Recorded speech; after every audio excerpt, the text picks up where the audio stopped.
નમસ્કાર મિત્રો, હું કનૈયાલાલ મીરાણી આપની પોતાની મનગમતી યુટ્યુબ ચેનલ શિક્ષણ સફરમાં આપનું સ્વાગત કરું છું। આ ચેનલ ઉપર શૈક્ષણિક માહિતી, અભ્યાસક્રમ, શિષ્યવૃત્તિ પરીક્ષાઓ, સરકારી યોજનાઓ, સ્પર્ધાત્મક પરીક્ષાઓ તથા કમ્પ્યુટર અને ટેકનોલોજીને લગતા વિડીયો અપલોડ કરવામાં આવે છે। હજી સુધી તમે જો આ ચેનલને સબસ્ક્રાઇબ ના કરી હોય તો સબસ્ક્રાઇબ કરી દેજો, તમારા મિત્રોને શેર કરી દેજો અને બેલ આઇકન દબાવી દેજો જેથી અમારા નવા વિડીયોની અપડેટ આપને મળતી રહે। નમસ્કાર મિત્રો, આજે આપણે તારીખ 20/1/2024ના રોજ ધોરણ 7ની અંદર લેવાયેલી વિજ્ઞાન વિષયની એકમ કસોટીનું આપણે સોલ્યુશન જોઈશું। આ 20/1/2024ના ધોરણ 7ની વિજ્ઞાન વિષયની જે એકમ કસોટી છે એ 7, 8 અને 9મા પાઠની અંદરથી પૂછાવાની હતી। તો આપણે એનો આ પ્રશ્ન બેંક જે આપણને આપેલી છે એ પ્રશ્ન બેંકનું આપણે સંપૂર્ણ સોલ્યુશન અહીંયા કને જોઈશું।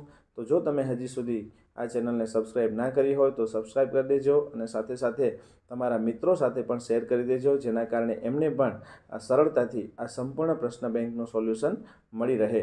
તો ચલો આપણે હવે શરૂઆત કરીએ છીએ આપણે આ પ્રશ્નની, જેની અંદર તમને પ્રશ્ન એક આપેલો છે, ભેદ સ્પષ્ટ કરો।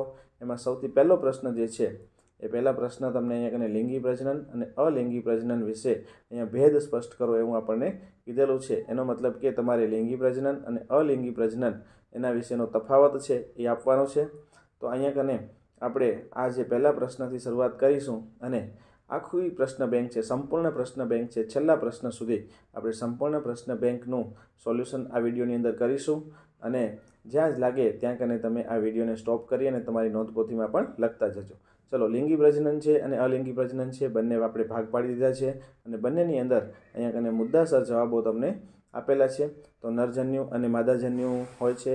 તો આ રીતના તમે સંપૂર્ણ રીતે જે બંને જે તફાવત છે એ તફાવત તમે એકદમ ધ્યાનથી વિડીયોને સ્ટોપ કરી અને તમારી નોંધપોથીમાં ઉતારી લેજો, જેના કારણે આ તફાવતના મુદ્દાઓ છે એ તમને સરળતાથી સમજાઈ જાય અને તમે એને સરળતાથી તમે યાદ કરી શકો છો અને જ્યારે પણ પૂછાય ત્યારે તમે એને સરળતાથી લખી શકો છો। તો અહીંયા કને બંને બાજુએ તમને 4 મુદ્દાઓ સરસ રીતે આપેલા છે અને એ 4 મુદ્દાઓ લિંગી પ્રજનન અને અલિંગી પ્રજનનને બહુ સ્પષ્ટ રીતે સમજ આપે છે। તો ચલો, એના પછી બીજો કલિકા સર્જન અને અવખંડન। તો કલિકા સર્જન અને અવખંડન વચ્ચેને પણ તમારે તફાવત લખવાનો છે। તો પહેલું, આ પ્રકારના સજીવ પર શરીર પર બલ્બ જેવું પ્રલંબન જોવા મળે છે તેને કલિકા કહે છે અને આ કલિકા વૃદ્ધિ પામી પિત્ત કોષથી અલગ પડે છે અને તે સ્વતંત્ર સજીવ તરીકે વર્તે છે। એના ઉદાહરણ હિસ્ટ અને હાઇડ્રા આપેલા છે। આ બાજુ અવખંડન એટલે શું?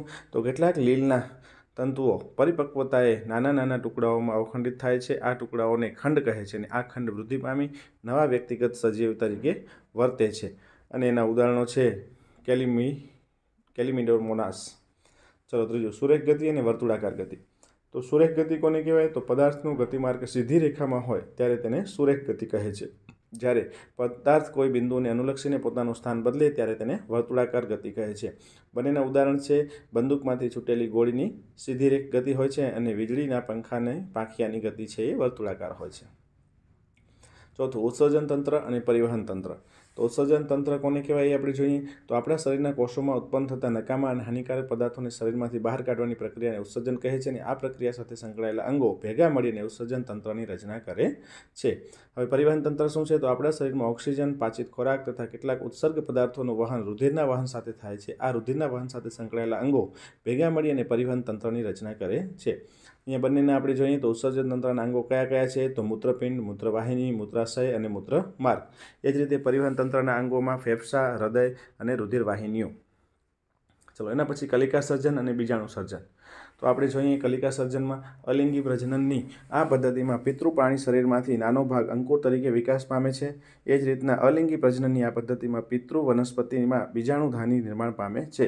બીજું, તેમાં સર્જન પામતી કલિકા વૃદ્ધિ પામી બાળ પ્રાણીમાં વિભેદન પામે છે અને અહીંયા તેમાં બીજાણુ અંકુરણ પામી સંતતિનું નિર્માણ કરે છે।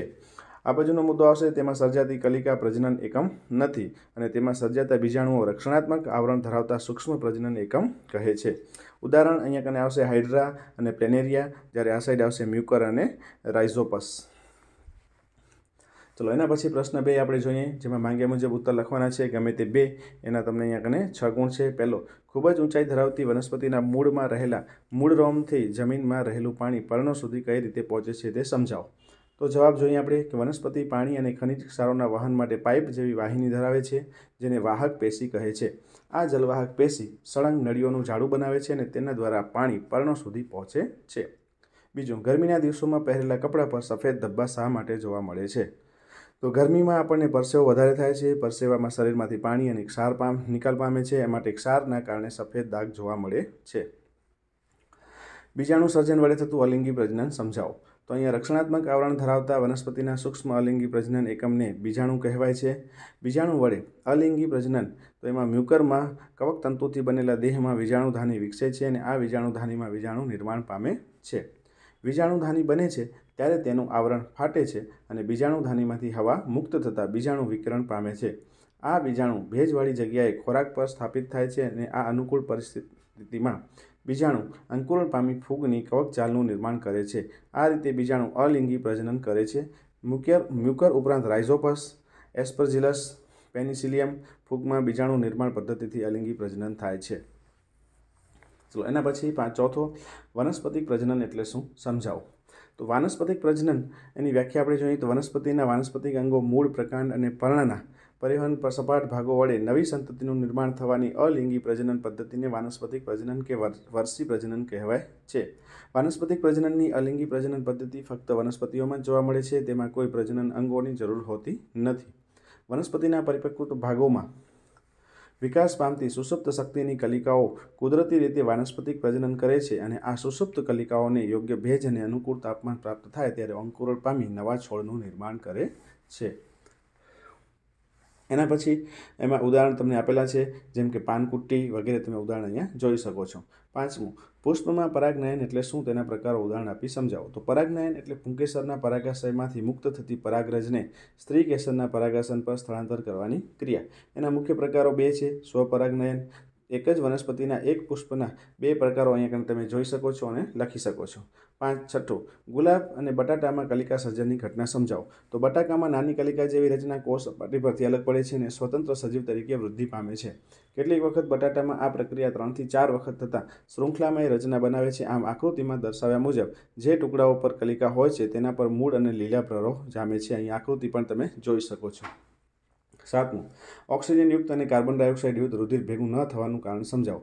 તો રુધિર ભેગું ન થાય તે માટે હૃદય 4 ખંડ ધરાવે છે. ઉપરના 2 ખંડ કર્ણકો અને નીચેના 2 ખંડ ક્ષેપકો તરીકે આવેલા છે અને આ બંને વચ્ચે આવેલ પડદાને કારણે ભેગું થતું નથી. આઠમું, વનસ્પતિમાં બાષ્પોત્સર્જન ઘટના સમજાવો. તો વનસ્પતિના હવાઈ અંગો દ્વારા પાણી બાષ્પ સ્વરૂપે ગુમાવવાની ક્રિયાને બાષ્પોત્સર્જન કહે છે. પર્ણરંધ્રો દ્વારા ગુમાવાતા પાણીની પૂર્તિ પર્ણના જલવાહક ઘટકોમાંનું પાણી વડે થાય છે અને પર્ણના કોષોમાંથી પાણીના અણુઓના બાષ્પીભવનની ખેંચાણ ઉત્પન્ન થાય છે. આ ખેંચાણ મૂળના જલવાહક કોષોમાં રહેલા પાણીને ઉપર તરફ ખેંચે છે અને દિવસ દરમિયાન જ્યારે પર્ણરંધ્રો ખુલ્લા હોય છે ત્યારે બાષ્પોત્સર્જન ખેંચાણ જલવાહકમાં પાણીના ઉર્ધ્વ વહન માટે મુખ્ય પ્રેરક છે. આમ મૂળથી પર્ણો તરફ શોષાયેલા પાણી અને દ્રાવ્ય ક્ષારોના ઉર્ધ્વ વહન માટે બાષ્પોત્સર્જન મદદરૂપ છે. ચલો એના પછી 9મો પ્રશ્ન છે, વનસ્પતિમાં ઘટકોનું વહન સમજાવો. તો વનસ્પતિ મૂળ દ્વારા પાણી અને ખનિજ દ્રવ્યોનું શોષણ કરે છે. મૂળ દ્વારા શોષેલા આ દ્રવ્યોને પ્રકાંડ અને પર્ણોમાં સુધી પહોંચાડવાનું હોય છે. આ માટે જલવાહક પેશી સળંગ નળીઓનું એક નેટવર્ક બનાવે છે જે મૂળથી પ્રકાંડ, ડાળી અને પર્ણોને સાંકળે છે. આમ પાણી અને જમીન ક્ષારોનું વહન જલવાહક પેશી દ્વારા થાય છે. પર્ણોમાં પ્રકાશ સંશ્લેષણ દ્વારા તૈયાર થયેલો ખોરાક પણ વનસ્પતિના અન્ય ભાગો સુધી પહોંચાડવાનો હોય છે. અન્નવાહક પેશી દ્વારા પર્ણોમાં તૈયાર થયેલો ખોરાક પ્રકાંડ, ડાળી અને અન્ય ભાગો સુધી પહોંચે છે. આમ જલવાહક પેશી અને અન્નવાહક પેશી દ્વારા વનસ્પતિમાં ઘટકોનું વહન થાય છે. તો આ રીતના મિત્રો અહીંયા કને સરસ રીતે તમને બધા જ જવાબ છે એ આપેલા છે. ચલો 10મું, શિયાળા કરતાં ઉનાળામાં વધુ પાણી પીવાની જરૂર પડે છે, સમજાવો. તો જવાબ છે, શિયાળામાં વાતાવરણ ઠંડુ હોય છે તેથી આપણા શરીરમાં પરસેવામાંથી પાણીનું બાષ્પીભવન ઓછું થાય છે. જ્યારે ઉનાળામાં વાતાવરણ વધુ ગરમ હોવાથી શરીરનું તાપમાન જાળવી રાખવા પરસેવાનું બાષ્પીભવન વધુ થાય છે. તેથી શિયાળા કરતાં ઉનાળામાં પાણીની વધુ જરૂર પડે છે. ચલો પ્રશ્ન 3, માંગ્યા મુજબ ઉત્તર આપો, ગમે તે 2. તો એમાં પહેલો પ્રશ્ન છે, કુદરતી આવકને રોકવા જોઈએ નહીં, શા માટે? તો કુદરતી આવકના કારણે શરીરમાં ન પચેલો ખોરાક બહાર નીકળે છે. જો તેને રોકવામાં આવે તો ગેસ, એસિડિટી જેવી સમસ્યાઓ થાય છે. બીજું, ચિંતનભાઈના રુધિરનું દબાણ વધારે માલુમ પડે છે તો તેમણે શું કરવું જોઈએ? તો અહીંયા જે ચિંતનભાઈના રુધિરનું દબાણ વધારે માલુમ પડતા તેમને ડૉક્ટર પાસે દવાખાને લઈ જવા જોઈએ. ત્રીજો પ્રશ્ન શરીરના બધા જ ભાગોને રુધિરની જરૂરિયાત શા માટે રહે છે? તો શરીરના બધા ભાગોને રુધિરની જરૂરિયાત રહે છે કારણ કે રુધિરમાં ખોરાકના પોષક દ્રવ્યો અને ઓક્સિજન હોય છે, જે શરીરના બધા ભાગોના કોષોને કાર્ય કરવા માટેની શક્તિ પ્રદાન કરે છે. શરીરના બધા ભાગોમાં ઉત્પન્ન થયેલ ઉત્સર્ગ દ્રવ્યોનું વહન રુધિર કરે છે અને તેમને ઉત્સર્જન તંત્રના અવયવો સુધી પહોંચાડે છે.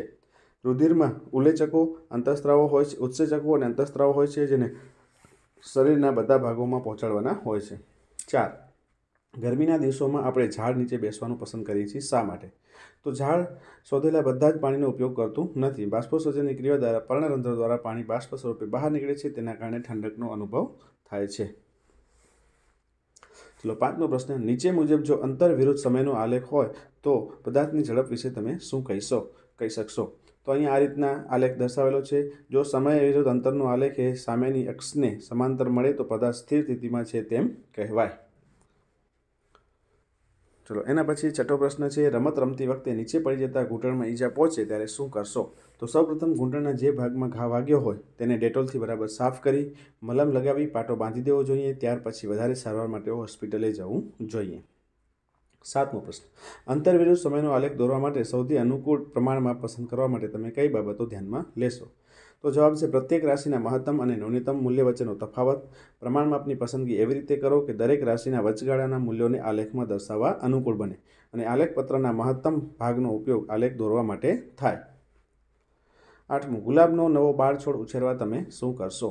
તો જવાબ છે ગુલાબની ડાળીને ગાંઠથી કાપીને આ ટુકડાને જમીનમાં રોપવામાં આવે તો તેમાંથી તે છોડ વિકાસ પામે છે અને ઉપયોગમાં લીધેલા ટુકડાને કલમ કહે છે. અને આ રીતે કલમ કરવી કહે છે. ગુલાબની કલમ રોપીને નવો બાળ છોડ ઉત્પન્ન કરી શકાય છે.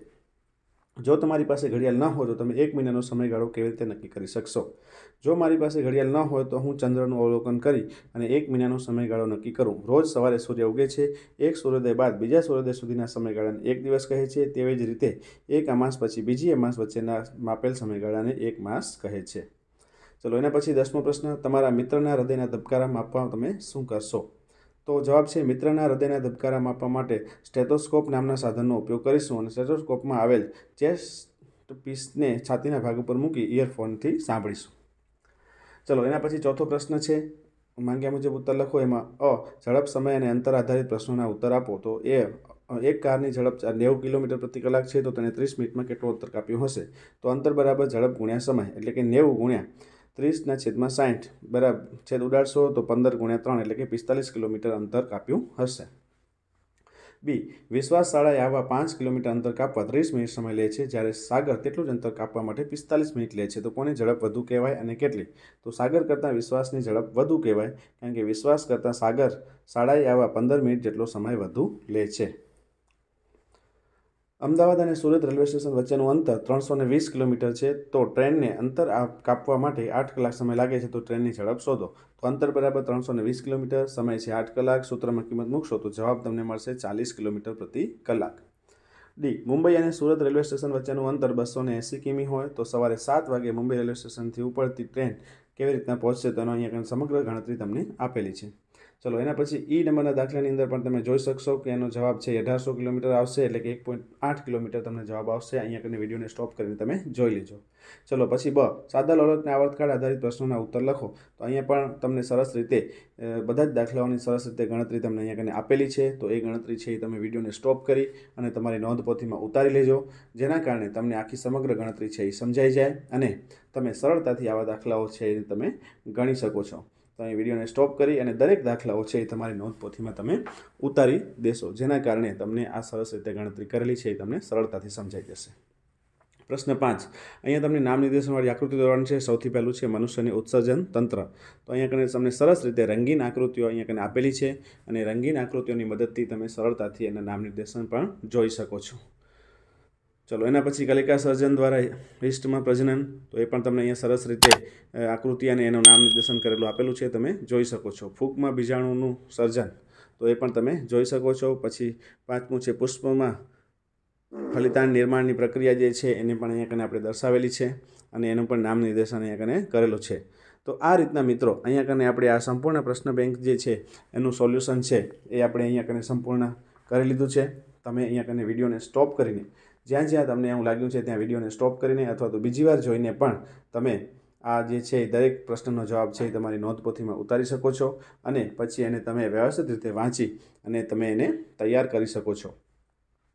તો તમે મિત્રો હજી સુધી જો આ ચેનલને સબસ્ક્રાઈબ ના કરી હોય તો સબસ્ક્રાઈબ કરી દેજો અને તમારા મિત્રો સાથે શેર કરી દેજો. તો અહીં આપણું સોલ્યુશન છે એ પૂર્ણ થાય છે.